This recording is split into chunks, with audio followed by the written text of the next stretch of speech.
Green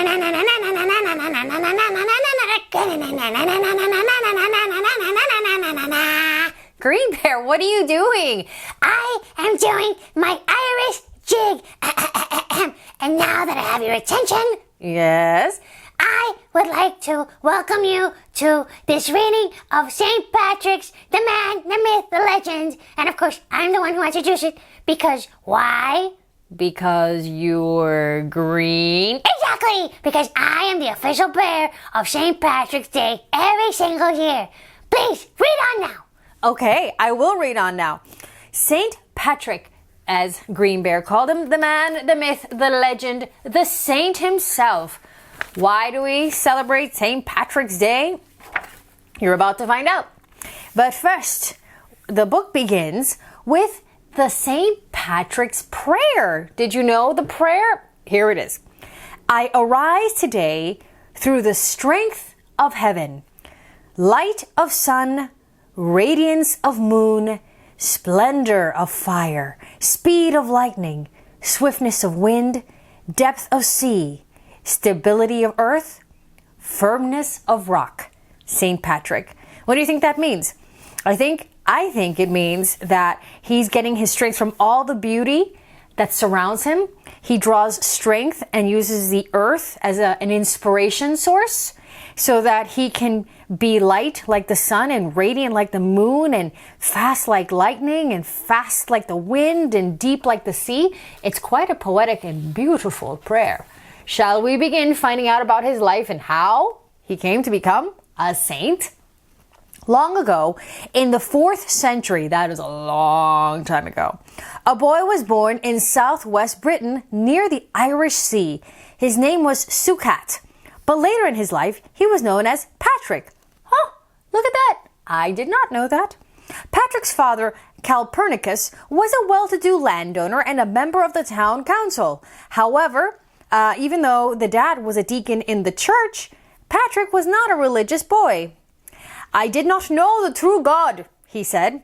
I did not keep his commandments. Storyteller. Green Bear, you know I'm in the middle of reading this book. Yeah. But about that action, you really should work on it. It's not that good. But I will give approval to your green nails. Oh, okay, thank you. Well, at least I got that. Patrick grew up in a comfortable home. He had good food to eat. He had fine clothes to wear. He went to school, but he was a poor student. Oh, no, it's a big no-no. It is a big no-no. But it is the truth. He was a poor student. Although his father knew Latin, the language of learning, Patrick did not speak or write it very well. I did not study like the others, he said. Sorry, Green Bear, I know my accent's not awesome. It's okay. Keep working on it, though. Okay. When Patrick was about 16, Irish pirates. You thought they were only in the Caribbean? Apparently they're Irish pirates too. They swept down upon the coast of Britain, blowing their bronze war trumpets. They looted villages and killed those who resisted. Look at that. They set the houses on fire, the beautiful houses at the top of the hill. Patrick, along with many other Britons, was captured and shipped across the Irish Sea where he was sold into slavery. Yes, indeed, slavery. Look. He is tied up. They're all tied up. Oh no, it's going to be a tough road ahead. Well, Patrick was sold to one of Ireland's many chieftains who were called kings. He was taken to northwest Ireland near the Western Sea, the ancient name of the Atlantic Ocean. Oh, so many things that we're learning here. There, he was put to work tending his master's sheep and cattle. No. The work was hard. The winds whipped about. The rain soaked him to the skin and frost froze him to the bone. But he was not harshly treated by his master. I was saved from evil, he said. While Patrick was alone with his master's sheep and cattle, he had time to think. He remembered the good times he had had at home, and he remembered how he had paid, very little attention to the teachings of the church. So he started to fast and pray. Fast means he would not eat, and he would pray. The love of God came to me more and more, he said. I would say 100 prayers during the day and almost as many at night. So he was finding inspiration and strength in his slavery by talking to God and remembering the prayers that he had learned back at home. Now, Patrick had been a slave for almost 6 years. 6 years, can you imagine?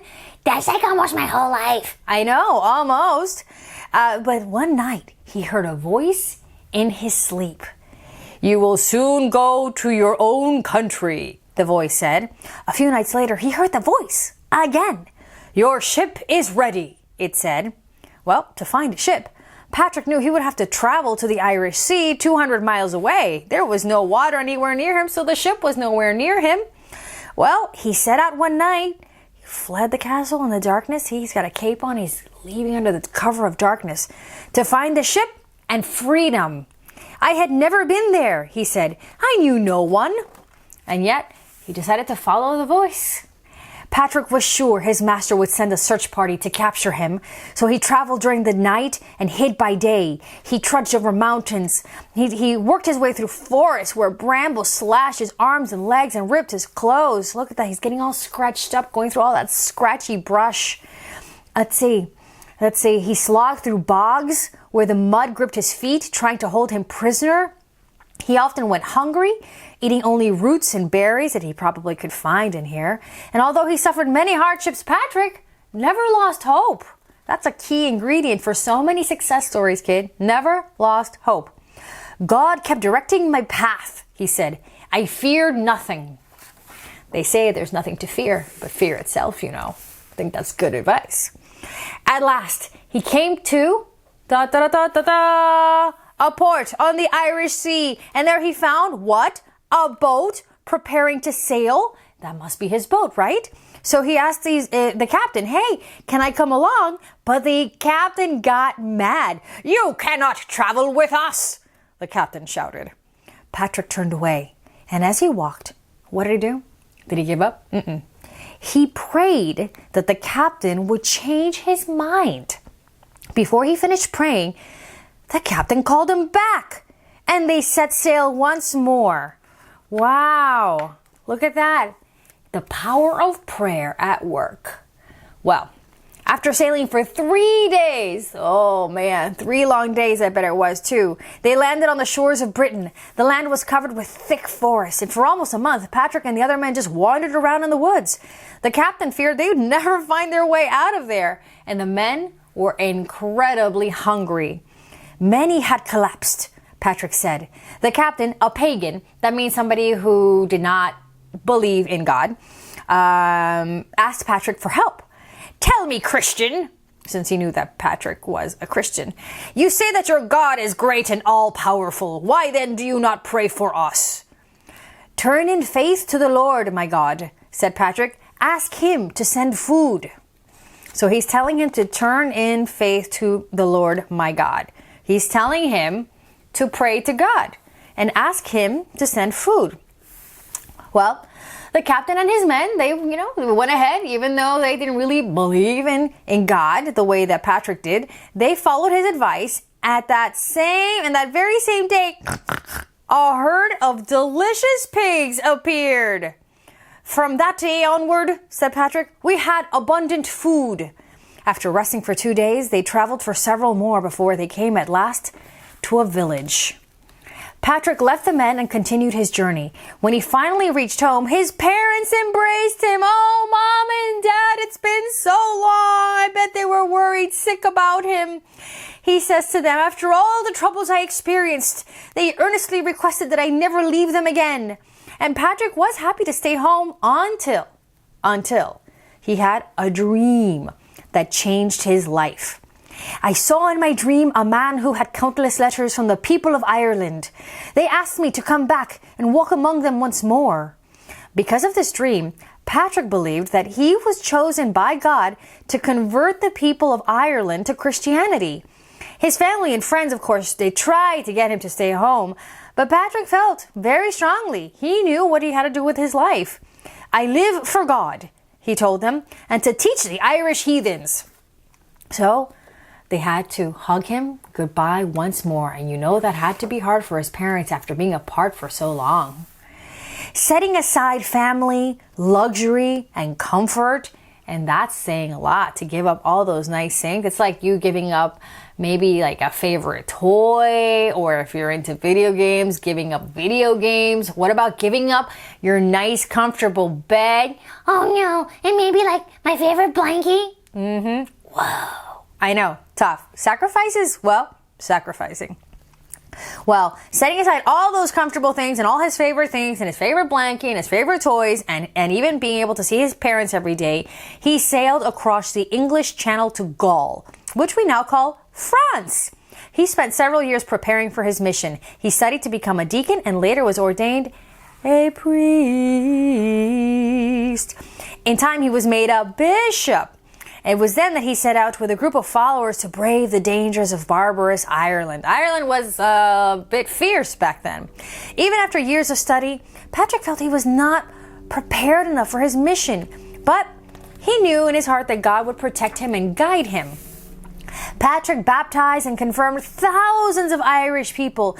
He ordained priests. Ordained means that he was able to do the ceremony to help people become priests. He helped those who wanted to become monks and nuns. He traveled through all of Ireland preaching like this to all who would listen. I went everywhere, he said, even to the farthest districts beyond which nobody had ever gone. A man of adventure and courage, even though he was a little afraid. Remember, he didn't feel ready? Look what happened. The doors opened because he was following his path. And always, Patrick faced many dangers from people who did not want to change their pagan ways. He was threatened, he was imprisoned, and again, he was enslaved. Not again. No, not behind bars, Patrick. He remembered how his enemies seized him and his companions. They wished to kill me. They took away everything they found and they put me in irons. On the 14th day, the Lord delivered me from their power and our belongings were returned to us. Oh, he must have prayed and done the whole power of prayer thing again and got himself free. Well, Patrick stayed in Ireland for more than 30 years. 30 years. Ah, look at this beautiful cliffside and the water, the blue-green waters, and the Emerald Isle, as they call Ireland. Well, but it wasn't all a walk in the park. Besides facing persecution by Irish pagans, he battled the pangs of good old homesickness. Yep, even grown-ups get homesickness. How I wanted to go to Britain, to my fatherland and my parents, he said. His wish was not to be, though. On March 17th, that's the day we celebrate St. Patrick's Day, in about the year 461, Patrick died. But his work lived on. He became known as the Apostle to Ireland and its patron saint. All Ireland became Christian because the priests, monks, and nuns he left behind continued to spread his message. The message inspired by Patrick's own words. We ought to fish well and diligently as the Lord teaches, saying, I will make you fishers of men. We should spread our nets to take a great throng for God. Everywhere there should be clergy to baptize and exhort the poverty-stricken and needy folk. So, he's a fisher of men. That meant he brought men in to God. Like a fisherman brings in the fish to feed people, he brought in the men to feed their souls with God. And